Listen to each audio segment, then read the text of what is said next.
16h, Cyrielle Sarah Cohen. Bonjour à toutes et à tous et bienvenue sur Radio J. Je suis ravie de vous retrouver pour une heure d'émission ensemble avec mon invité ex-pilote automobile de F1, notamment consultant TV, réalisateur de documentaires et comédien. Paul Belmondo vient nous voir pour la pièce Le Complexe des Inséparables de Simon Dicken, mise en scène Vincent Messager à l'Apollo Théâtre avec notamment Alexandra Vandernoot, Erwin Zirmi et puis Isabelle Laporte. L'occasion, comme toujours, de découvrir notre invité, et ce en direct sur Radio J. 15h, 16h, Cyrielle Sarah Cohen. Radio J. Bonjour Paul Belmondo. Bonjour. Je suis ravie de vous accueillir, de vous recevoir et de vous découvrir pour la première fois sur cette antenne. Bien sûr, on va parler longuement de votre actualité dans un instant, mais cette émission a un ADN bien précis. Tentez toujours de savoir qui vous êtes au-delà de ce que vous faites. On démarre alors avec le début, toujours le début. Paul Belmondo, je crois savoir que vous êtes né un 23 avril en 63 à Boulogne-Billancourt. Vous êtes le fils bien sûr de l'acteur Jean-Paul Belmondo, mais aussi de la danseuse Élodie Constant. Vos parents vont bien sûr, on le sait parce que c'est de notoriété publique, se séparer lorsque vous êtes tout jeune. Vous allez grandir en Angleterre avec votre maman, partager des souvenirs d'été avec votre papa, notamment sur la Côte d'Azur. Quel genre d'enfance, aujourd'hui, avec le recul de la vie, vous diriez que vous avez eu ? J'ai eu, ça va pas être très original, mais j'ai eu une enfance gâtée. J'ai eu une enfance vraiment pleine de. J'ai eu la chance en fait de vivre dans deux pays différents quasiment, donc l'Angleterre et la France. Et voilà, c'est un enrichissement incroyable parce que l'Angleterre c'était aussi une certaine liberté et pas du tout de poids du nom. Donc ça c'était important. Et puis avec mon père, c'était les vacances, c'était l'aventure, c'était ça. Donc voilà, c'est vraiment des très beaux souvenirs d'enfance. Je crois que jusqu'à l'âge de 12 ans, vous habitez donc en Angleterre et vous arrivez ensuite à Paris où vous retrouvez votre père Jean-Paul Belmondo. Et en effet, vous venez de l'évoquer, vous n'allez pas du tout souffrir dans votre enfance de la notoriété de votre père. Est-ce qu'à un moment donné, ça a été un peu plus compliqué ? Est-ce que vous avez des souvenirs de ça ? Oui, il y a toujours des moments, des petites choses comme ça, bien sûr. Mais je crois qu'il y a deux choses. Déjà, il y a le fait d'être revenu en France, donc déjà, dans le début de l'adolescence. Et puis aussi le fait d'être resté dans la même école de la 6e jusqu'à la terminale. Donc, il y avait de temps en temps, il y avait des nouveaux élèves qui arrivaient, mais il n'y avait pas ce côté d'être le nouveau, t'es le fils d'eux, et ainsi de suite. Donc, tout ça, je pense, qui a aussi beaucoup aidé dans mon cheminement de vie. Et puis, mon père, qui avait une vie normale, même si elle n'était pas normale, il avait une vie normale. Vous étiez quel genre de petit garçon ?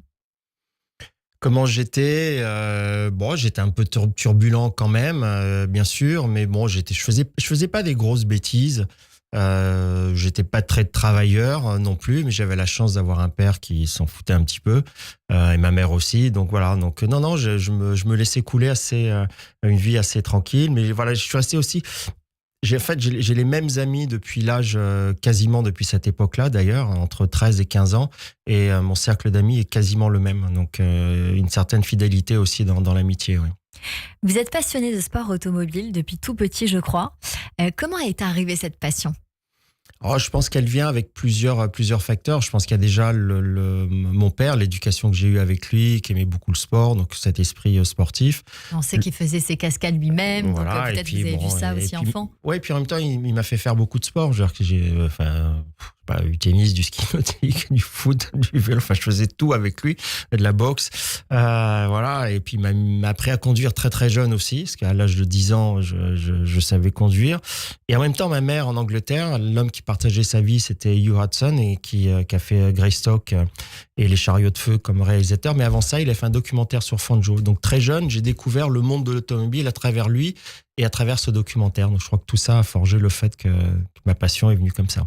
Vous avez commencé avec le karting, je crois savoir, avant de progresser avec de plus grands bolides et des courses. Vous avez eu une petite carrière en Formule 1 qui se raconte. Vous avez participé à plusieurs championnats en tant que pilote. Est-ce que vous pouvez nous dire ce dont vous êtes le plus fier et peut-être le mental, les avantages, les qualités qu'il faut pour réussir dans ce métier-là ? Il y a plusieurs choses. Je crois que alors déjà, mon rêve d'enfant, c'était de devenir pilote de Formule 1. Et ça, déjà, d'avoir pu le réaliser, parce qu'en fait, il y a très peu de pilotes qui deviennent pilotes de Formule 1. Mais Donc, c'est dur. bien sûr que c'est très dur, parce que c'est un cheminement qui est assez long. Donc, on passe par le karting, la Formule Renault, la Formule 3, la Formule 3000 et la Formule 1 pour moi. Aujourd'hui, c'est F3, F2, enfin F4, F3, F2, donc ça a changé, et F1. Mais il y a très peu d'élus. Aujourd'hui, il y a 22 pilotes dans le monde qui sont pilotes de Formule 1. À mon époque, on était une trentaine. Donc, c'est très, très, très difficile pour y arriver. Donc, le fait d'y avoir réussi déjà, ça, c'était ma première satisfaction. Mais après, j'ai eu d'autres satisfactions dans ma carrière de pilote, bien sûr, d'avoir gagné le Vendée Globe, J'ai gagné dans quasiment toutes les catégories auxquelles j'ai participé, sauf la Formule 3000 et la Formule 1. Donc pour moi, voilà, c'est aussi ça ma satisfaction, d'avoir réussi à chaque fois où je suis passé dans une catégorie automobile. Je crois que vous avez fait les 24 heures du Mans une dizaine de fois. Vous êtes arrivé sur le podium en 3e. J'imagine que c'est aussi une course incroyable. Et vous êtes arrivé en F1, je crois, en 9e. Oui, mon meilleur résultat au Grand Prix de Formule 1, c'est 9e au Grand Prix de Hongrie. Donc voilà, alors à l'époque, on marquait pas de points quand on était 9e, parce qu'on marquait, il y avait que les 6 premiers. Donc aujourd'hui, j'aurais marqué 2 points au championnat du monde et j'aurais un classement au championnat du monde.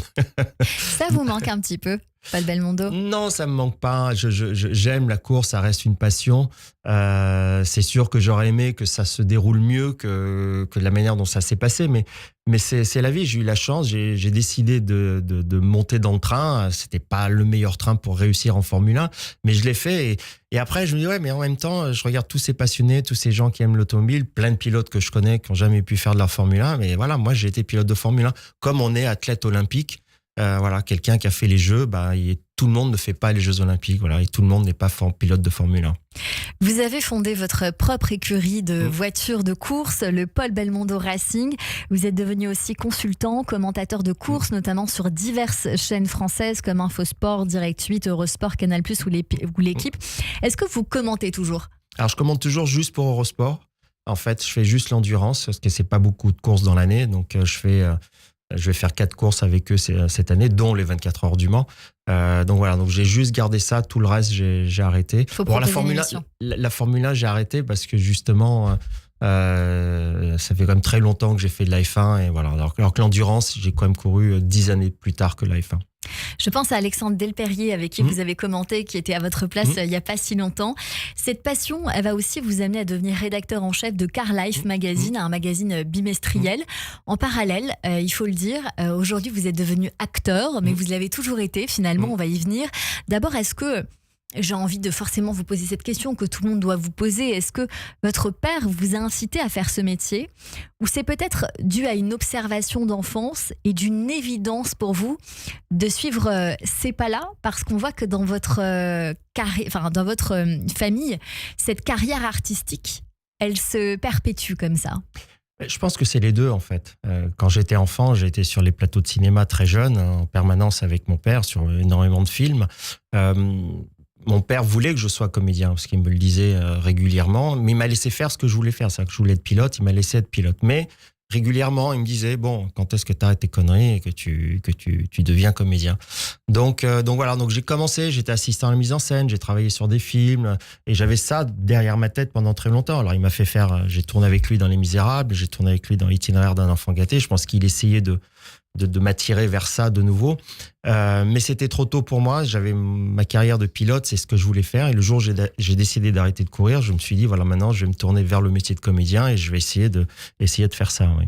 Vous avez d'abord réalisé votre rêve à vous avant de réaliser peut-être celui de votre père Jean-Paul Belmondo. Vous l'avez dit, vous démarrez votre carrière, je crois, à 25 ans, dans le film Itinéraire d'un enfant gâté de Claude Lelouch. Vous avez le rôle de Sam Lion, dans mes souvenirs, qui est le rôle principal et un des films préférés de Benjamin Patou, que vous connaissez peut-être, qui était à votre place également il y a quelques jours. Ça se recoupe beaucoup dans cette émission. Quel souvenir, parce que je trouve ça très important quand même, vous gardez de cette première fois-là? Je garde un souvenir extraordinaire. Alors, déjà, le fait de tourner avec mon père, bien sûr, de partager ce moment-là, en fait, ça me ramenait plusieurs années en arrière quand j'étais assistant à la mise en scène sur l'As des As. où en fait d'un côté je travaillais dans la journée, voilà, mon père me disait faut que tu arrives avant tout le monde, il faut que tu partes après tout le monde, et puis le soir j'étais avec lui à l'hôtel, donc j'avais mon père, un père normal et pas le père comédien. Et sur Itinéraire c'était un peu la même chose. D'un côté il était là, il me regardait travailler avec Claude Lelouch, et puis le soir j'étais son fils et j'étais pas le comédien. Donc c'est des souvenirs. Et puis maintenant voilà, je suis tellement heureux d'avoir pu partager ce moment-là aussi avec lui, et surtout cette scène où en fait il regarde son passé, où il regarde Lio, sa femme et moi en arrière, et c'est un petit peu marrant, quoi. C'est un peu un côté assez symbolique de aujourd'hui qu'il est plus là, de le voir, voilà, comme s'il regardait ma carrière. Donc je garde quelque chose de très particulier pour Itinéraire. Ouais. On va parler justement de la rétrospective de la carrière dans un instant. Mais d'abord, on va poursuivre avec vous, Paul Belmondo, parce que Claude Lelouch vous fera jouer quelques années plus tard dans Les Misérables, vous l'avez évoqué aussi, et puis vous enchaînez une vingtaine de rôles au cinéma, à la télévision et au théâtre. C'est une question que je pose très souvent parce que j'adore les réponses. Est-ce que vous avez un rôle rêvé ? Alors, si au cinéma, j'aurais bien aimé jouer un western. Ok. J'avais un côté enfant, je pense.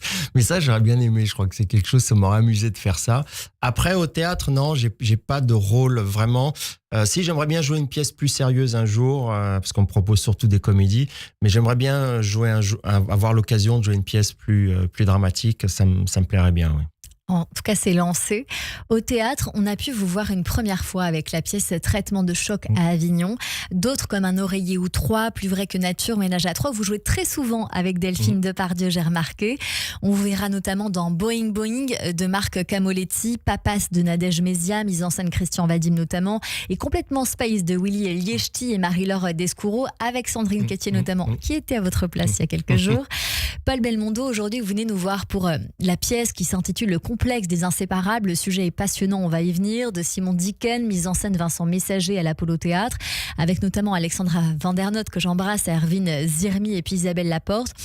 C'est l'histoire de Fabienne et Paul, on va le raconter, un couple qui s'aime depuis 25 ans, depuis tellement longtemps finalement. Ils sont amoureux, fidèles, complices, trop peut-être. Oui, trop peut-être. Et puis il y a aussi ce confort où très souvent les couples s'installent, et très souvent aussi il y en a un justement qui veut en sortir et l'autre qui est très bien. Et c'est le cas de cette pièce, puisque moi je suis son mari. J'ai l'impression que tout va bien, que notre vie ronronne parfaitement. Et puis en fait, c'est pas du tout le cas de ma femme, qui elle justement va me dire un soir justement que non, qu'elle veut un peu plus de piment dans notre vie. Exactement. Vous jouez le rôle de Paul, le mari, persuadé que tout va très bien, que votre vie est parfaite, jusqu'au jour où finalement votre femme va littéralement péter un câble. Bande annonce. J'en peux plus, Paul. Quoi? J'en peux plus de tout ça. Je comprends pas. Les dîners romantiques à la maison, les je t'aime mon amour. Je suis à bout. Je voudrais qu'on soit des gens normaux. On est encore amoureux comme au premier jour et on a toujours été fidèles. T'appelles ça normal? On est datés. Alors qu'est-ce que tu proposes? Hein? On balance tout ce qu'on a mis 25 ans à construire et on divorce? Non, pas tout de suite. Il faut se moderniser progressivement, sinon on va pas supporter le changement. Eh ben, on va faire comme tout le monde. Se tromper. Je t'offre une maîtresse, tu m'offres un amant. Mais écoute, tu sais très bien que je sais pas faire ça, moi. On annule tout. Je le sentais pas. Ah non, c'est trop tard. Elle est derrière la porte. Allez, à nos retrouvailles. Cheers. Voilà pour la bande-annonce de cette pièce de théâtre, Le complexe des inséparables.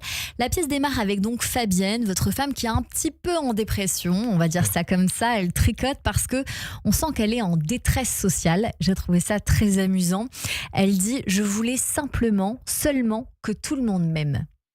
Oui, je crois elle se sent externe de la vie d'aujourd'hui. C'est-à-dire qu'elle se sent parce qu'on a un couple normal justement, qu'elle a pas, il y a pas ce côté piment, il y a pas des gens, si les gens à côté de nous justement se trompent, et elle voudrait cette vie excitante et elle l'a pas, donc elle se sent elle en déprime et elle voudrait avoir un peu d'excitation. Mais si elle en déprime, c'est parce qu'elle aime aussi son mari, c'est-à-dire qu'elle est amoureuse de lui et qu'elle n'a pas envie de le quitter tout simplement, mais qu'elle a envie d'essayer de trouver une solution dans leur couple.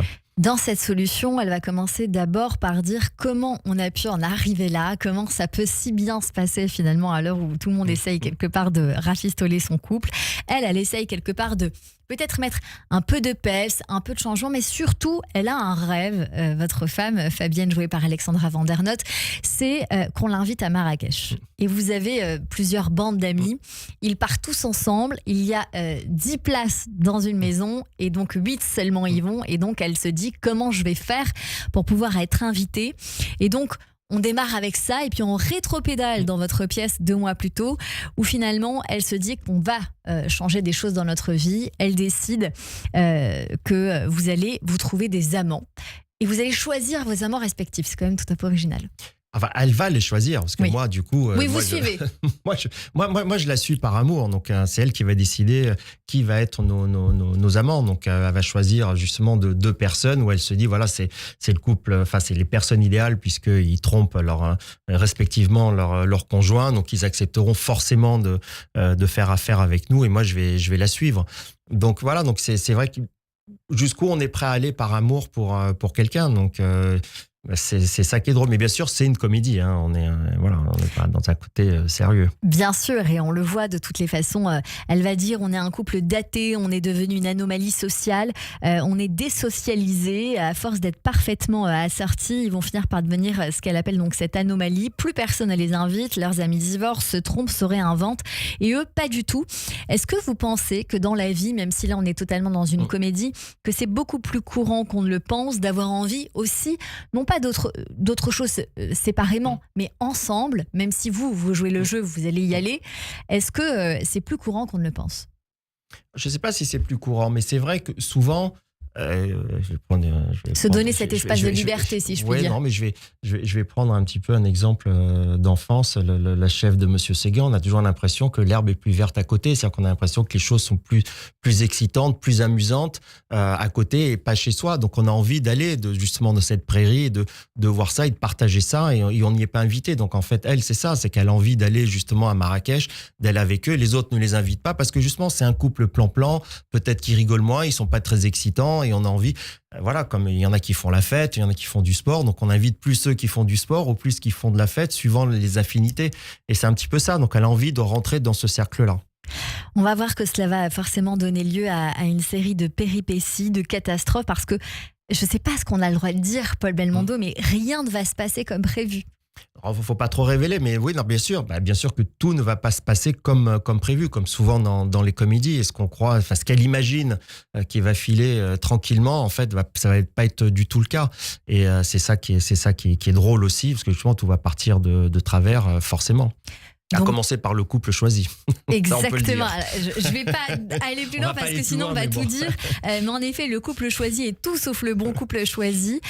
Par amour, donc pour votre femme, vous allez essayer de lui faire plaisir, vous allez la suivre jusqu'au bout pour essayer de sauver votre couple, tout simplement. Et alors, on va voir si cet acte d'amour va vous rendre plus inséparable que jamais ou pas. Ce personnage, il a été écrit pour vous, je crois.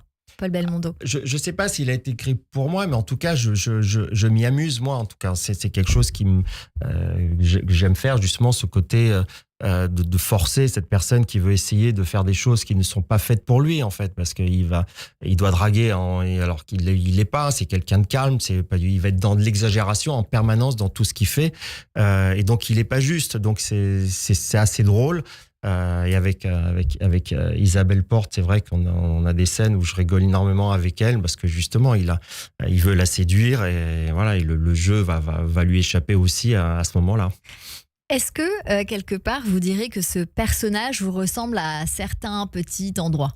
Il y a toujours quelque chose de soi dans les personnages. Il y a toujours des petits moments de notre vie.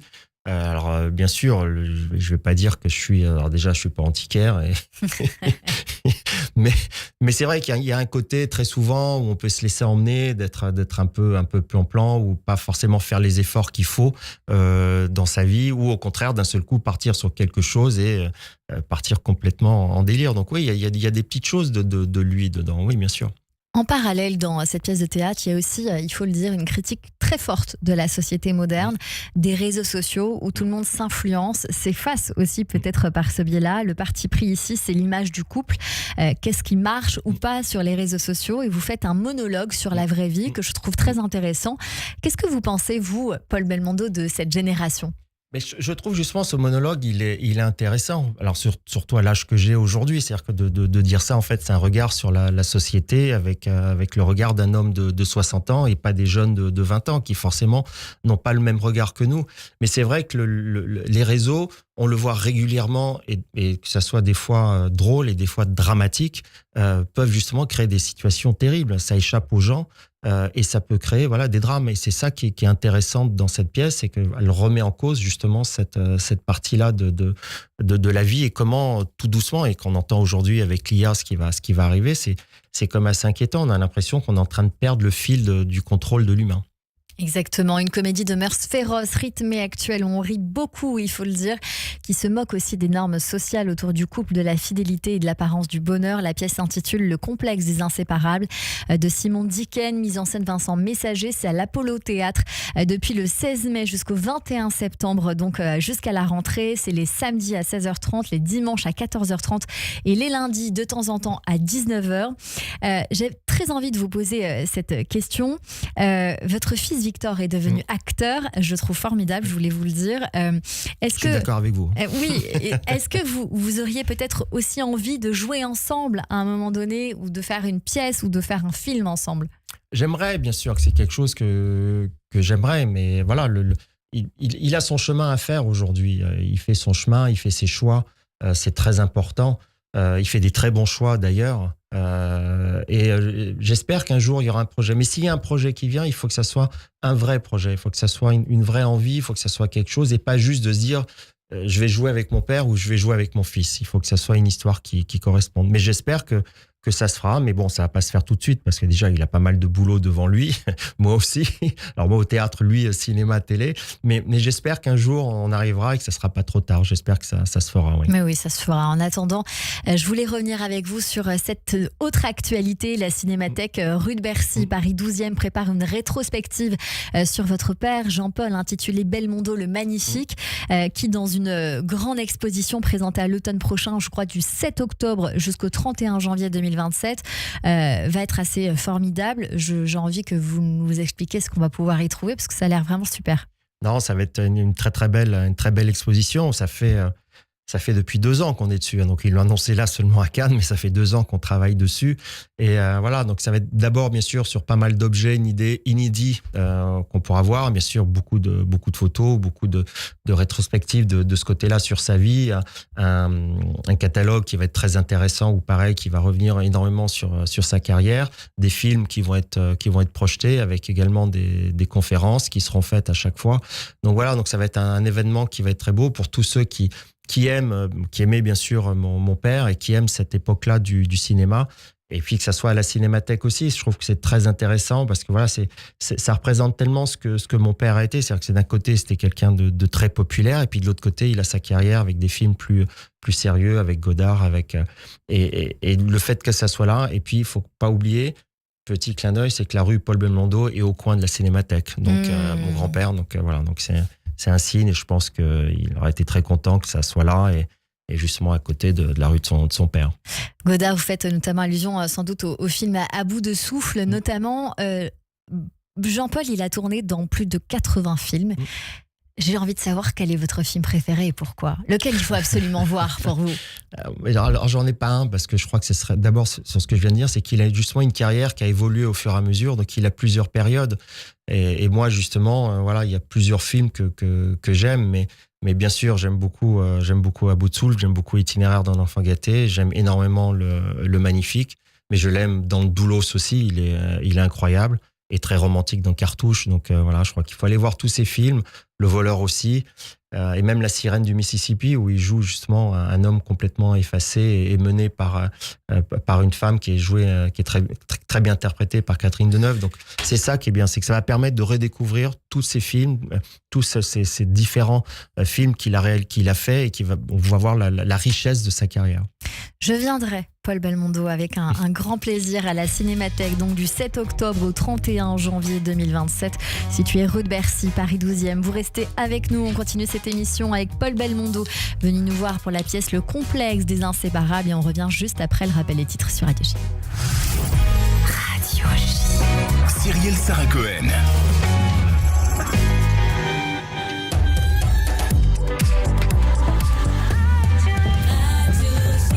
15h30 sur Radio J. Bonjour et bienvenue. Tout de suite, le rappel des titres avec Léa Volbert.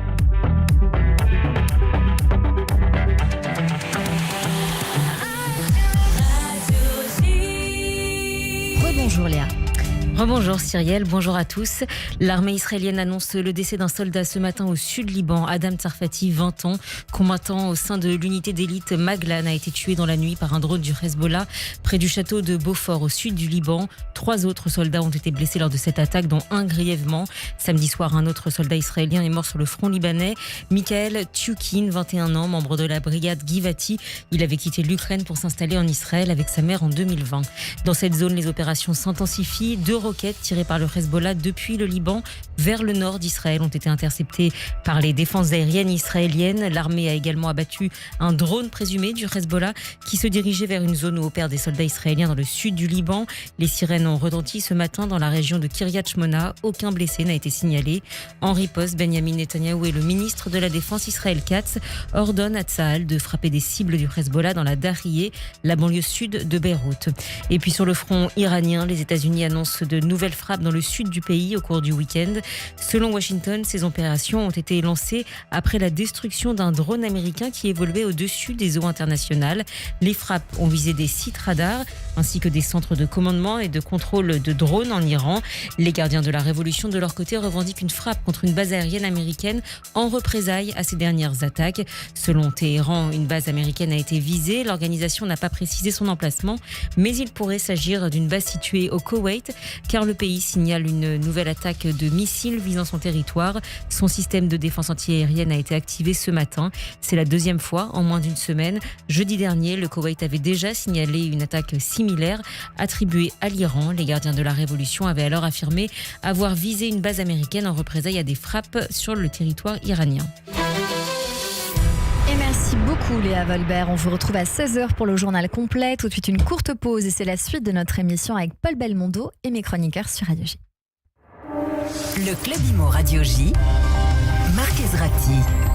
Bonjour, c'est Marc Ezrati. Je vous retrouve tout à l'heure avec le Club Imo à 16h05 sur Radio J. Des invités exceptionnels, des analyses éclairées, un tour du monde de l'actualité. C'est cet après-midi, 16h05 et c'est uniquement sur Radio J. Radio J. Radio J. Vous écoutez Radio J à Paris sur 94.8 en DAB+, et sur notre appli Radio J. Radio J. Radio J. 15h-16h. Cyrielle Sarah-Cohen.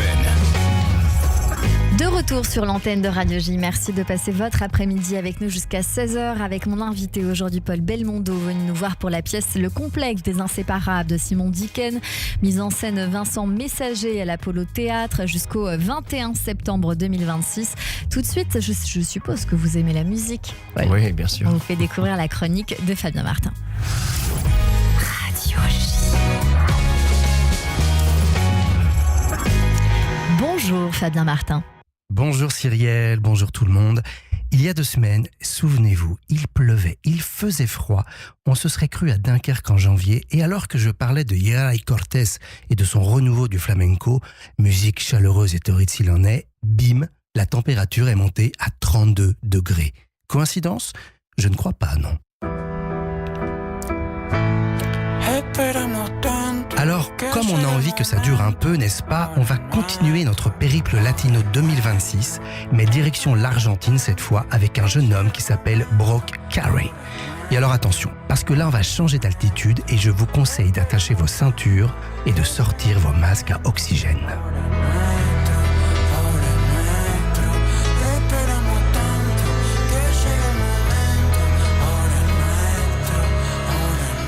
Alors Cyrielle, je sais très bien ce que vous allez me demander. Est-ce que Brock Carey est le fils de Jim Carrey ? Eh bien, pas du tout. C'est un pseudonyme, mais il l'a choisi en hommage au célèbre comédien américain, probablement pour son côté imprévisible, excessif, profondément libre, tout ce qu'on retrouve dans la musique de cet artiste, une musique qui parvient à changer de visage, tiens donc, en un quart de seconde.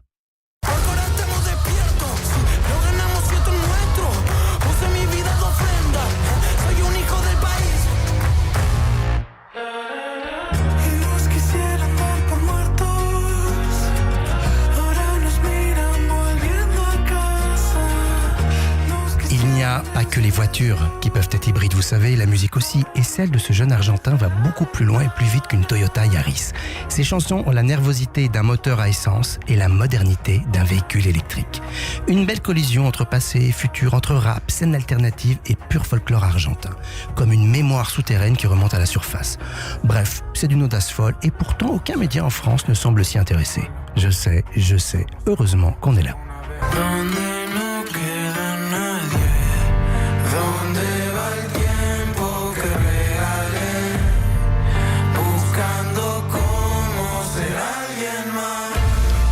Le garçon vient donc d'une musique assez pop, plutôt moderne, avec un goût prononcé pour les textures électroniques, l'expérimentation sonore, mais il a choisi d'y injecter les traditions de son pays. Donc concrètement, on a quoi ? Des guitares et des percussions traditionnelles, des nappes et des beats d'électro, une voix déchirée, déchirante, parfois dans son plus simple appareil, parfois passée sous des tonnes d'effets. Bref, la tradition, il la respecte, mais il a quand même choisi de la dynamiter de l'intérieur.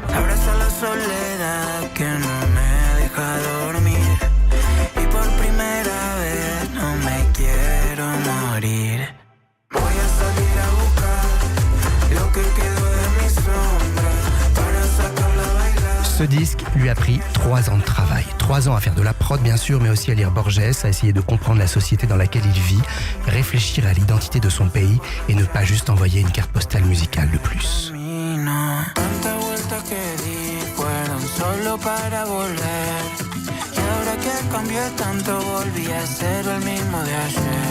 Au final, on a presque un disque documentaire sur l'Argentine, mais aussi sur notre époque et sur toutes les mutations qu'on est en train d'opérer. Un album qui lui a permis de se faire confiance et surtout de faire confiance aux autres.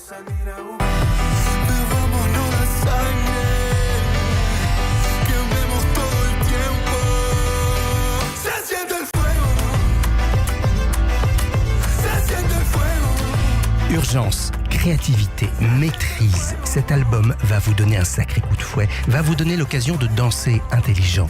Et surtout, Brooke Carey dit quelque chose que je trouve essentiel. L'art ne devrait pas seulement servir à une carrière individuelle, mais nourrir une culture collective. Une phrase qui devrait être écrite à l'entrée de tous les studios.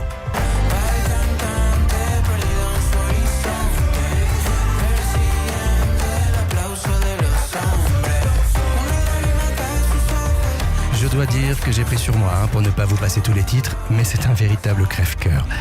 Si Brooke Carey nous rappelle une chose, c'est qu'une tradition qui ne bouge pas, ce n'est plus une tradition, c'est un musée. Et franchement, avec le temps qu'il fait dehors, qui a envie d'aller au musée ? Son album Hiro del País est dispo partout, et moi, ça me donne vraiment, mais vraiment envie d'écouter l'avenir.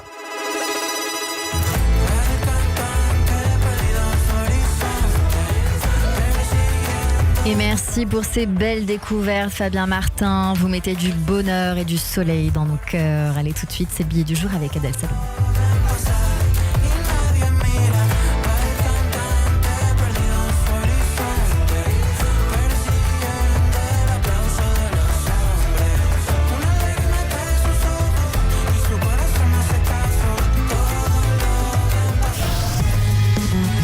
Le billet du jour.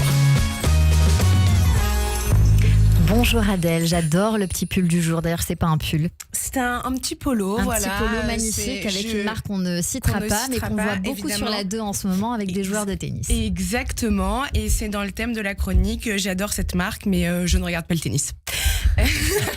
C'est vraiment un déguisement. Bonjour Cyrielle, bonjour à tous et bonjour Paul Belmondo. Paul Belmondo, au début, j'avais commencé à écrire ma chronique sur vos premiers amours, la F1, les voitures, les circuits. Et puis assez rapidement, j'ai réalisé que j'y connaissais pas grand-chose, voilà. Et que ça servait à rien de faire semblant. Enfin, ça sert à rien de faire semblant, certes, mais j'excelle dans ce domaine. Parce que figurez-vous que dans ma folle jeunesse, j'ai bossé 4 ans dans l'automobile, on dira pas la marque, japonais. 4 ans et j'ai pas le permis, voilà. Je suis même pas sûre d'avoir mon ASSR de niveau 1.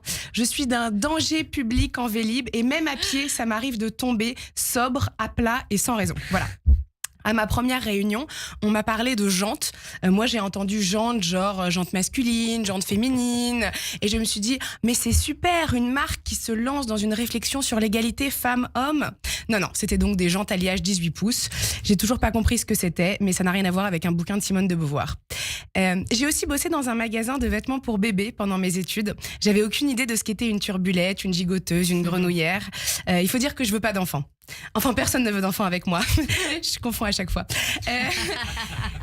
J'ai passé 1 an à dire il a 18 mois et il est grand. Bah, prenez du 24 mois, ou du 2 ans, ou du 96 semaines, puisqu'apparemment les tailles pour enfants, c'est géré par des ingénieurs de la NASA. Et puis tout est échangeable et remboursable. Belle journée, madame. Mais en fait, on passe notre temps à faire semblant. On fait semblant dans notre job, on fait semblant d'avoir une vie incroyable sur Instagram pour impressionner nos crushs, alors qu'en vrai, on mange des coquillettes debout en culotte devant Faites entrer l'accusé. On fait semblant de rentrer dans un 36 parce qu'après tout, respirer, est-ce que c'est vraiment nécessaire ? On fait semblant que tout va bien parce que c'est un peu ce que la société nous demande. Sauf dans votre pièce, Paul Belmondo, le complexe des inséparables où vous jouez un couple marié depuis 25 ans, amoureux, fidèle, complice, bref, pénible. Un couple tellement heureux qu'il décide de se tromper pour faire comme tout le monde, voilà. Donc vous, en fait, vous faites semblant que ça ne va pas, ce qui est quand même un problème de riche. Être amoureux et se dire, on devrait peut-être saboter tout ça pour rester sociable. C'est un peu comme les gens qui font des escape games pour moi. Il faut vraiment pas avoir de vrais problèmes pour payer 40 balles afin d'être enfermé dans une cave pendant 59 minutes. Dans la pièce, vous faites une sorte d'immersion chez les gens moins chanceux en amour. Un safari sociologique dans ma vie affective. Regardez Paul là-bas, une célibataire trentenaire dans son habitat naturel. Elle relance un mec qui a mis 3 jours à répondre. C'est amusant. Mais je comprends. Quand la vie est trop calme, c'est un peu trop suspect. Il y a 2 ans, je suis partie au Mexique. Il faisait beau, les hôtels étaient sublimes, j'ai rien perdu, personne m'a ghosté, aucun vol annulé. Franchement, aucun intérêt. Alors qu'il y a quelques mois, je suis allée à Berlin, avion annulé, retour en train, correspondance ratée dans un bled allemand de 500 âmes, bus jusqu'à la gare DGV la plus proche, arrivé à Paris le surlendemain, avec une gueule de bois que seul Renaud et Michel Houellebecq pouvaient comprendre. Là, il y avait du panache, là, il y avait du récit. Là, j'étais vivante, déshydratée, en pleurs, mais vivante. Et c'est un peu ça le sujet de la pièce. Est-ce qu'être heureux, c'est pas devenu un peu chiant, un peu ringard ? Un couple qui va mal, on comprend, on peut commenter, analyser, faire des hypothèses, c'est rassurant, dire « je l'ai toujours trouvé un peu bizarre, lui ». Mais un couple qui va bien, il n'y a rien à dire, c'est presque un peu impoli. Et c'est pour ça que tous les couples heureux, qui sont ensemble depuis plus de 10 ans, ont besoin d'une saltimbanque trentenaire célibataire dans leur entourage. Moi, je suis leur abonnement Netflix du désastre. Parfois, je me force à avoir des dates foireux pour amuser la galerie. En échange, ils me donnent de la stabilité, du vin et parfois un reste de quiche. Eux, ils ont des enfants, des crédits, des vacances réservées 6 mois à l'avance. Moi, j'ai des dates floues, des trains supprimés et des hommes qui disent on se tient au courant avec la fiabilité d'un TER en pleine canicule. Et finalement, dans le complexe des inséparables, le plus subversif, ce n'est pas l'adultère. Aujourd'hui, tromper quelqu'un, c'est presque banal. Enfin, moi, je ne trompe personne, mais je me trompe souvent. Et peut-être que de ne pas se tromper, c'est encore plus moderne. En tout cas, si vous ne voulez pas vous tromper et passer une délicieuse soirée, il faut aller voir le complexe des inséparables à l'Apollo Comédie avec vous, Paul Belmondo. Merci beaucoup, Adèle Salomon. Quel panache, quel panache. Oh là là, mais il fait beaucoup, beau, c'est Adèle. sympa. Exactement. On se dit à la semaine prochaine sur Radio J. Et puis tout de suite, c'est l'introspection. L'introspection. Paul Belmondo, j'aimerais vous lire quelques petites répliques de cinéma pour recueillir un sentiment ou au mieux une anecdote, une émotion. La première vient de Jean-Pierre Mariel dans Les Grands Ducs qui disait « Au théâtre, c'est sur ces silences qu'on juge un acteur ». Est-ce que ça vous parle ?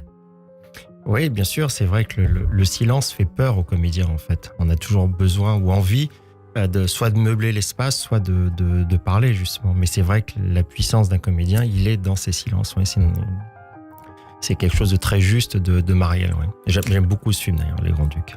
Philippe Noiret, dans Cinéma Paradiso, disait « La vie, ce n'est pas ce que tu vois dans les films. La vie, c'est plus difficile. » Est-ce que ça vous parle ?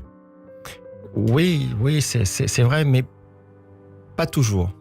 Pas toujours, parce qu'il y a quand même Cinéma Paradiso, mais il y a d'autres films justement où c'est quand même dur à l'écran et ça nous rappelle justement la vie. Oui.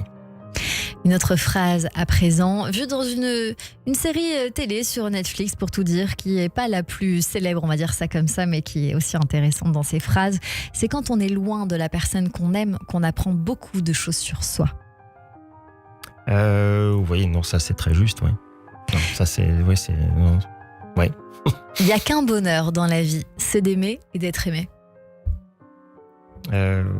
Oui, bien sûr que c'est important d'être aimé et de pouvoir aimer. Je crois que c'est encore plus important. Est-ce que vous pensez qu'on ne peut pas aimer ? On peut ne pas aimer ? Je crois que c'est difficile de bien aimer. Je crois qu'on est souvent pas très à l'aise, où on peut être maladroit, où on peut être excessif. Donc c'est important de pouvoir bien aimer. Oui. Une autre phrase à présent. L'amour, c'est la rencontre de deux névroses. Oui. Je la connaissais pas celle-là. C'est dans Jamais sans mon psy. C'est Christian Clavier qui dit ça. J'ai trouvé ça très intéressant. J'ai piqué. Une phrase qui parle du destin à présent du dessin animé Kung Fu Panda qui fait beaucoup sourire, mais la phrase est tellement brillante. C'est sur le chemin où l'on croit l'éviter que souvent finalement on rencontre son destin. Ben oui. Enfin, souvent dans la vie, on fait ça. Souvent, on essaye de pas aller forcément vers où on devrait aller, et puis à la fin, on finit par y arriver. Donc non, oui, Kung Fu Panda. Oui, je le vois tout à fait en train de dire ça. J'adore. Quel dessin animé fantastique. Je préfère Mulan, mais il est fantastique. On s'éloigne de nos rêves parce qu'on craint l'échec ou pire la réussite.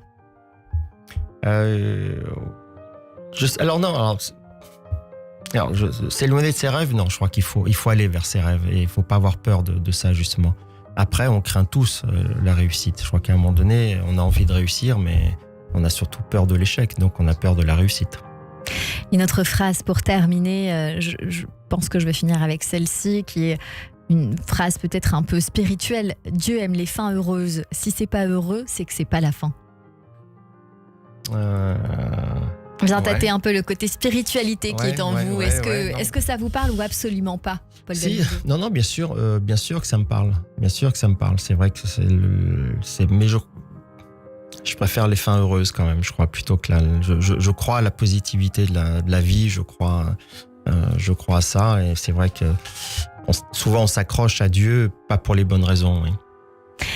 Tout de suite, on va terminer avec votre portrait, mais juste avant, j'aimerais savoir si vous avez une philosophie de vie qui vous accompagne, une citation, un mantra, on me dira ce qu'on veut, ou même un conseil qu'on vous a donné. Non, mais je crois que quelque part, de ce que j'ai vu, mon père comme il était, je comprends ça aussi. En fait, il faut se faire confiance. Et quand je dis il faut se faire confiance, c'est qu'il faut prendre des choix dans sa vie. Même si c'est risqué, et je crois qu'il faut y aller. La curiosité est très importante. Moi, j'ai fait beaucoup de choses, j'ai eu la chance de faire beaucoup de choses, et par curiosité, justement. Pas dans le but de réussir, c'était vraiment dans le but de la curiosité et de pouvoir le faire, oui. Merci beaucoup, Paul Belmondo. Tout de suite, c'est votre portrait sur Radio J. Le portrait psychologique. Radio J. Radio J. Comme toujours à la fin de cette émission, nous débriefons ces jolies minutes que nous avons passées ensemble. Je vous fais parler, mais Christian Richaud m'a tout noté. Et donc, c'est votre portrait dans son regard. Bonjour Christian. Bonjour Cyrielle, bonjour Paul. Bonjour. Alors vous inquiétez pas, on va essayer de ne pas faire un faux départ. Et vous me dites si je rate un virage. Bon. Il vaut mieux faire un faux départ que rater le virage. Un faux départ, on peut quand même finir la course et y arriver. Je vais essayer de ne pas faire les deux. Vous imaginez.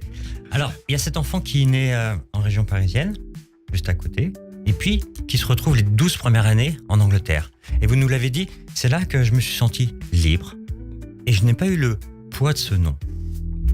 Et là, cette enfance, elle s'organise. Et à 12 ans, on revient en France. Et à partir de ce moment-là, il y a un fil conducteur. J'ai la même école, jusqu'à la terminale. J'ai les mêmes amis. Et puis, j'ai ce père. Je prends conscience que c'est un père un peu différent des autres. C'est mon père. Je l'aime, je l'adore et je vis avec lui. Je le retrouve. On fait des choses extraordinaires. On passe des vacances. Il est très sportif, il m'entraîne. Mais c'est aussi une personne publique. Et en fait, j'ai deux papas. Et quand je suis sur les tournages, quand vous êtes sur les tournages, comme vous nous le dites, il y a la journée où il faut que vous arriviez le premier et qu'il faut que vous partiez le dernier parce que vous êtes dans le rôle du fils et qu'après, vous êtes à nouveau à l'hôtel avec papa et là, vous êtes aussi un fils, mais c'est plus le même papa. Donc, il y a ces deux papas, entre le papa acteur et le papa privé. Alors, j'ai remarqué dans votre portrait qu'il y a une chose qui est très importante, c'est cette constance et cette régularité. Parce que il y a quelque chose, je vais en parler tout à l'heure, autour de la sécurité, de la fidélité, mais il y a aussi sortir de cette zone de confort, avec justement l'automobile. L'automobile, c'est peut-être en résonance avec ce petit garçon un peu turbulent, mais qui fait pas de bêtises. Ça veut dire ce petit garçon qui aime aller devant, comme vous nous l'avez dit, suivre ses rêves et essayer de tenter les choses, qui est curieux, et qui se met des défis. Comme vous l'avez dit, j'aime gagner, j'aime presque tout gagner et j'ai presque tout gagné. Et donc ça, c'était important. Et de vivre dans cela, ça veut dire que ça demande beaucoup d'efforts, beaucoup de contrôle, peut-être qu'on retrouve le côté un petit peu danseur, là, hein, où il y a toute cette rigueur et cette discipline qu'on retrouve dans le monde automobile, même s'il y a beaucoup d'adrénaline et qu'on essaye de le conserver. Et ce côté aussi acteur ou comédien avec ce contact avec les gens. Ce contact direct, parce que quand vous êtes comédien et vous l'êtes là, avec le public, le lien il est direct. Donc il y a aussi ce côté adrénaline et ce côté j'ai un retour direct sur la performance et je sors un peu de ma zone de confort. Le deuxième grand domaine que j'ai vu, c'est l'histoire du clan et de la fidélité. Vous êtes un homme extrêmement fidèle et vous êtes extrêmement dans cette poursuite d'une histoire, cette poursuite d'une tradition. On le voit, et je le redis, vous avez les mêmes amis depuis que vous avez 13-14 ans, vous avez eu la même école, aujourd'hui vous avez toujours un pied dans l'automobile, vous n'avez pas quitté l'automobile, vous faites encore des activités dedans, donc cette fidélité, et puis cette fidélité aussi à cette mémoire, à mon père, à mon grand-père, et peut-être boucler la boucle avec mon fils, qui sait, et aujourd'hui vous êtes le chef d'un clan en fait.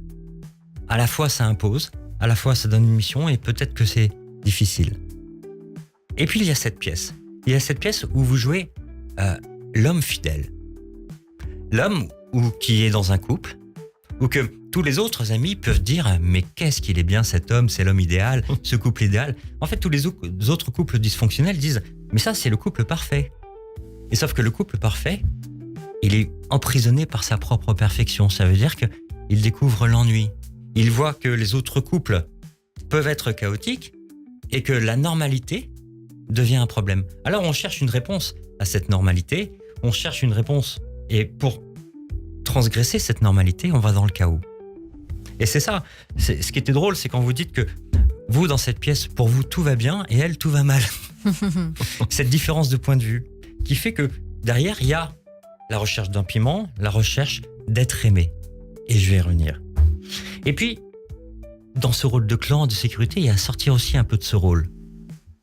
Ça veut dire que c'est compliqué d'avoir cette mission de transmission et d'avoir cette responsabilité, mais de vouloir sortir. Alors, j'ai adoré quand vous nous avez dit « moi, j'ai envie de jouer un western ».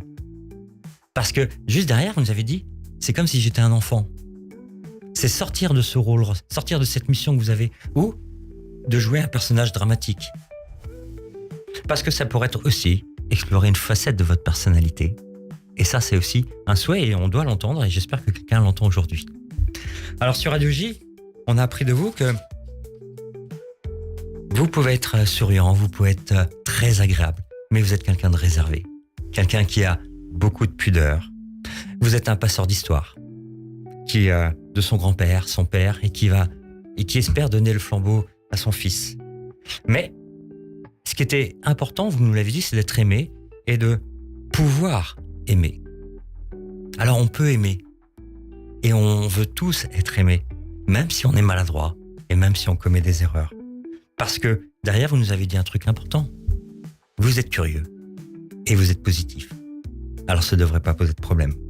Et donc, ce qui est important dans un clan, c'est de rester soi, de refaire le petit garçon qui était libre en Angleterre, tout en ayant ce devoir de transmission. Donc ce devoir de faire poursuivre le lien sans le rompre. Alors merci à vous. Merci. Merci à vous, Christian Richaud, notre psychanalyste que l'on retrouve toutes les semaines sur Radio J, et aussi auteur des 3 secrets des couples qui durent aux éditions Solar, à retrouver dans toutes les bonnes librairies. Merci, Christian. Radio J. Cyrielle Sarah Cohen. C'est la fin de cette émission avec vous, Paul Belmondo. Vous êtes venu nous voir pour la pièce Le complexe des inséparables de Simon Dickel, mise en scène Vincent Messager à l'Apollo Théâtre. Vous y êtes aux côtés d'Alexandra Vandernoot, Erwin Zirmi et puis Isabelle Laporte. Ce sera jusqu'au 21 septembre 2026, les samedis à 16h30, les dimanches à 14h30 et puis les lundis de temps en temps à 19h. Merci beaucoup pour cet échange. Merci à vous. Un mot de la fin qui vous revient, vous dites ce que vous voulez, c'est vous qui désirez. Voilà. C'est ouvert. C'est vraiment toujours axé sur ce que vous avez envie de dire. On peut peut-être rappeler aussi que la Cinémathèque propose à l'automne prochain la rétrospective sur Jean-Paul Belmondo intitulée Belmondo le Magnifique. Une grande exposition donc présentée du 7 octobre au 31 janvier. Oui, mais je crois que vous avez tout dit. Je crois que c'est ça le plus important. C'est justement de venir voir la pièce et puis voilà cette rétrospective qui va être très importante et qui va être à la Cinémathèque jusqu'au mois de janvier. Ça va être un bon moment, donc un moment de famille. Ouais. Merci beaucoup Paul Belmondo. À la réalisation audio et vidéo, Ethan Anoukayev et puis Benjamin Arnaud. Merci à toutes et à tous de nous avoir suivis. On se donne rendez-vous demain dès 15h avec mon invité à ne pas manquer, Boris Cyrulnik, pour son livre Au saccage des petits bonheurs aux éditions Odile Jacob. Dans un instant, c'est la suite de vos programmes, mais tout de suite une très jolie écoute sur Radio J.